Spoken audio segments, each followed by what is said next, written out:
Hello friend, मैं आपको उसी स्टोरी का पार्ट 2 बताने जा रही हूँ।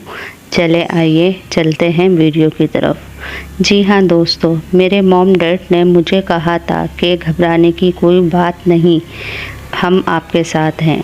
दोस्तों, ये बात सुनकर मैं बहुत ज़्यादा मुतमईन हो गई और मेरी मम्मा ने मुझे कहा, बेटा जाओ अब जाके आप आराम कर लो। और मैं उनकी बात सुनकर अपने रूम में चले गई। जाके सोने की बहुत कोशिश की लेकिन मुझे नींद नहीं आ रही थी। बार बार मेरे दिमाग में वही बात चल रही थी जो कुछ मेरे साथ हुआ था, लेकिन मैंने फिर भी बहुत कोशिश की। ना मालूम मेरी आँख कब में लग गई। जी हाँ दोस्तों, दूसरे दिन जब मॉम मेरे रूम में आई तो मुझे उठाया तो मैं बेहोशी की आलम में पड़ी हुई थी। मॉम ने जब मेरे सर पे हाथ फेरा तो उन्हें पता चला कि मुझे बहुत ज़ोर से बुखार आ रहा है।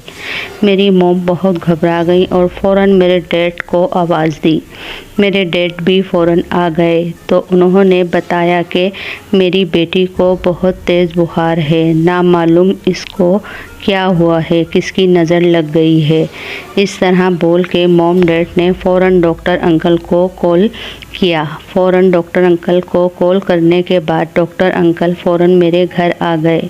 उन्होंने मेरा चेकअप किया। उन्होंने बताया कि इसे बहुत तेज़ बुखार है, मैं इसको टैबलेट वगैरह दे देता हूँ, इंशाल्लाह ये ठीक हो जाएगी।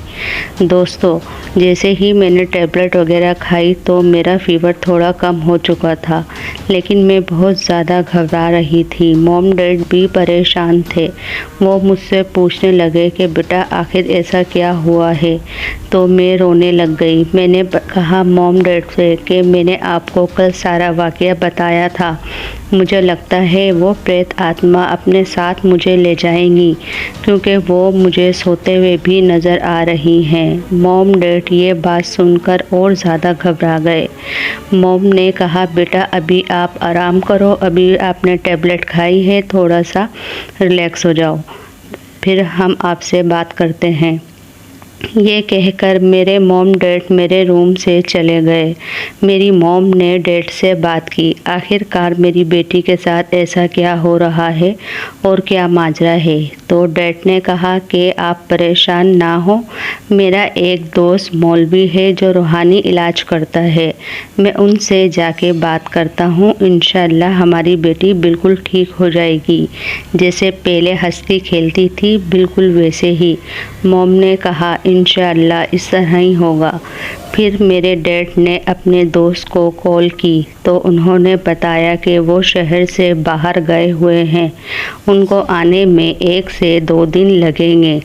तो मेरे डैड ने कहा मेरी बेटी की हालत बहुत ख़राब है और वो बहुत ज़्यादा घबराई और सहमी हुई है, इस वजह से उसे बुखार भी बहुत तेज़ हो रहा है, ना मालूम ऐसा उसके साथ क्यों हुआ। तो डैड के दोस्त ने बताया कि उसको असरत ने अपने काबू में ले लिया है।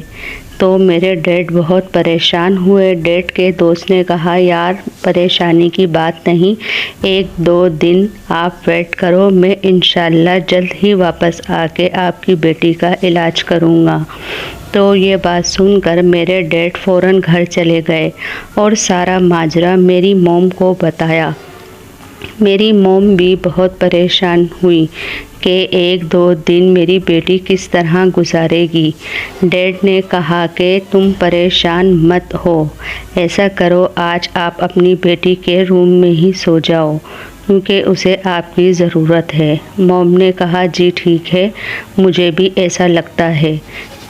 फिर मेरी मॉम मेरे रूम में आके मेरे पास लेट गई और मैंने अपनी मॉम की तरफ देखा तो मॉम हंस के कहने लगी, बेटा घबराने की बात नहीं है, तुम बिल्कुल ठीक हो जाओगी।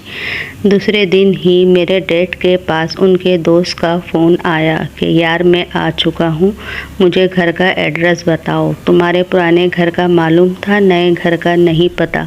मेरे डैड ने फ़ौरन उनको एड्रेस दिया। कुछ ही देर में उनके दोस्त घर आ गए उन्होंने जब मुझे देखा तो वो कहने लगे कि यार इसके ऊपर तो बहुत ज़्यादा गंदे असरात हैं, एक नहीं काफ़ी सारे हैं, मैं इसका इलाज करता हूँ। तो उन्होंने इस तरह अपना इलाज शुरू किया तो मेरी जान उन तमाम प्रेत आत्माओं से जान छूट गई। दोस्तों, अगर मेरी वीडियो आपको पसंद आई है तो लाइक करें, शेयर करें, कमेंट करें। Thank you so much.